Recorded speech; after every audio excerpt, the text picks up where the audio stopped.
السلام علیکم ورحمۃ اللہ وبرکاتہ۔ پیارے دوستو، حضرت شاہ عبدالعزیز رحمہ اللہ کے زمانے میں ہندوستان میں ایک ہندو ہوا میں اڑتا تھا اور مسلمانوں سے کہتا کہ ہے کوئی مقابلہ کرنے والا، اگر تمہارا اسلام حق پر ہے تو مقابلے کے لیے آ جاؤ۔ کمزور ایمان والے لوگ دڑا دڑ دائرہ اسلام سے خارج ہو جاتے، اسلام کو چھوڑ دیتے۔ لوگوں نے حضرت پیر عبدالقدوس رحمہ اللہ کو بتلایا کہ حضرت یہ معاملہ ہے، تو اس وقت حضرت عبدالقدوس رحمہ اللہ نے فرمایا کہ تم اس کا چیلنج قبول کرو اور لوگوں کو کہو کہ لوگ ایک جگہ جمع ہو جائیں۔ جمع غفیر لوگوں کا جمع ہو گیا۔ جب وہ ہندو آیا تو اس نے پیر حضرت عبدالقدوس رحمہ اللہ سے کہا کہ پہلے اڑ کر دکھاؤ یا میں پہلے اڑ کر دکھاؤں؟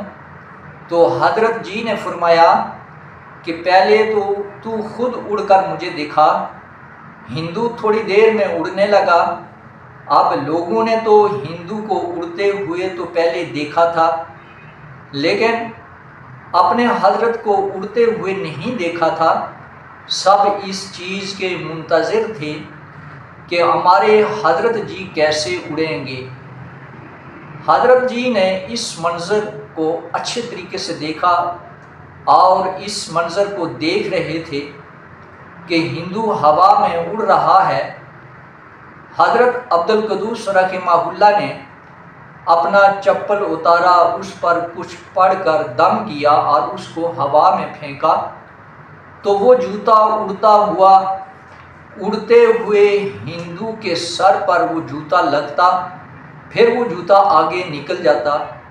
ہندو اس جوتے کو پکڑنے کی کوشش کرتا، لیکن جوتا پکڑائی نہ دیتا۔ اسی طرح 3-4 مرتبہ جوتا اس کے سر پر لگتا اور جوتا آگے نکل جاتا۔ بالآخر جب ہندو نے دیکھا کہ یہ اڑتا ہوا جوتا میرا کباڑا کر دے گا، تھک ہار کر حضرت جی کے قدموں میں آ بیٹھا اور حضرت جی نے فرمایا، او ہندو، ذرا سوچو کہ ایک میرے جوتے نے تمہارا یہ حشر کر دیا۔ اب ذرا سوچو کہ اگر میں خود اڑتا اور تجھے ایک تھپڑ مار دیتا تو تیرے ٹکڑے ٹکڑے ہو جاتے۔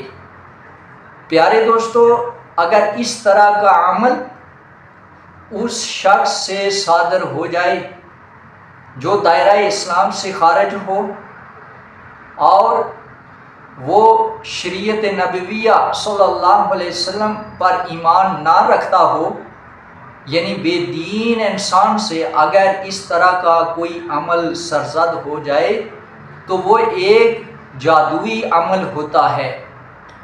اگر اس طرح کا کوئی عمل فطرت کے خلاف، عادات کے خلاف، اگر کوئی ایسا عمل نیک آدمی سے جو فرائض کی پابندی کرنے والا ہو اور اس کی وضع اور قطع سنت کے مطابق ہو، اگر کوئی ایسا عمل ایسے شخص سے سرزد ہو جائے، صادر ہو جائے، تو یہ اس کی کرامت ہوتی ہے، اور جس کی کرامت ہوتی ہے وہ فرائض کا پابند بھی ہے اور اس کی وضع قطع سنت کے مطابق ہے، تو یہ شخص اللہ کا ولی ہے۔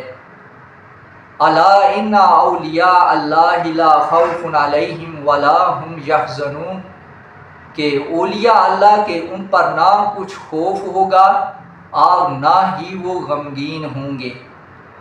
جو فرائض کی ادائیگی سے اللہ جل شانہ کا قرب حاصل کرے اور اللہ تعالیٰ کی اطاعت میں مشغول رہے اور اس کا دل اللہ جل شانہ کے نور جلال کی معرفت میں مستغرق ہو، اور جب دیکھے تو قدرت الہی کے دلائل کو دیکھے، اور جب سنے تو اللہ جل شانہ کی آیتیں ہی سنے، اور جب بولے تو اللہ رب العزت کی ثنا کے ساتھ بولے، اور جب حرکت کرے اطاعت الہی میں حرکت کرے، اور جب کوشش کرے تو اس کام میں کوشش کرے کہ جو قرب الہی کا ذریعہ ہو، اور اللہ جل شانہ کے ذکر سے کبھی وہ نہ تھکتا ہو،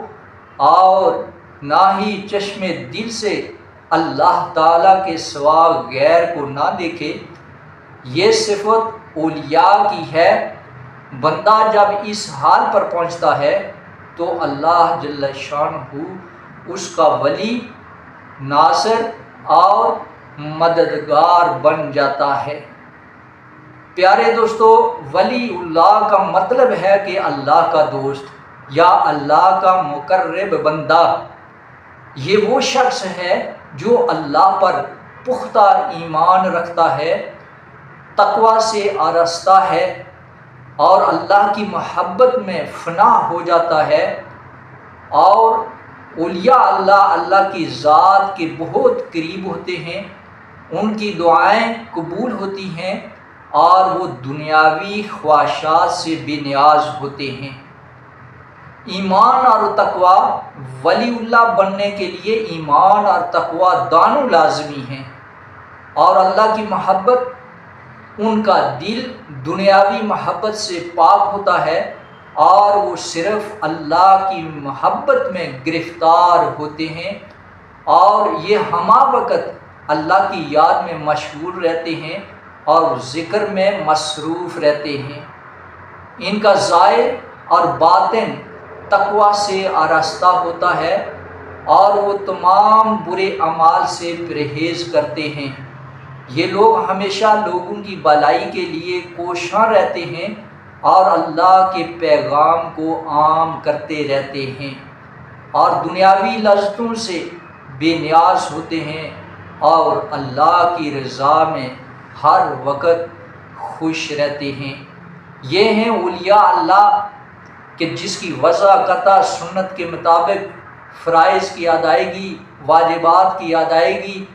جب ایسے لوگوں سے کوئی ایسا کارنامہ سرزد ہو جائے، صادر ہو جائے جو عادت کے خلاف ہو، فطرت کے خلاف ہو، تو یہ کرامت ہوتی ہے۔ اللہ رب العزت ہم سب کا حامی و ناصر ہو۔ السلام علیکم ورحمۃ اللہ وبرکاتہ۔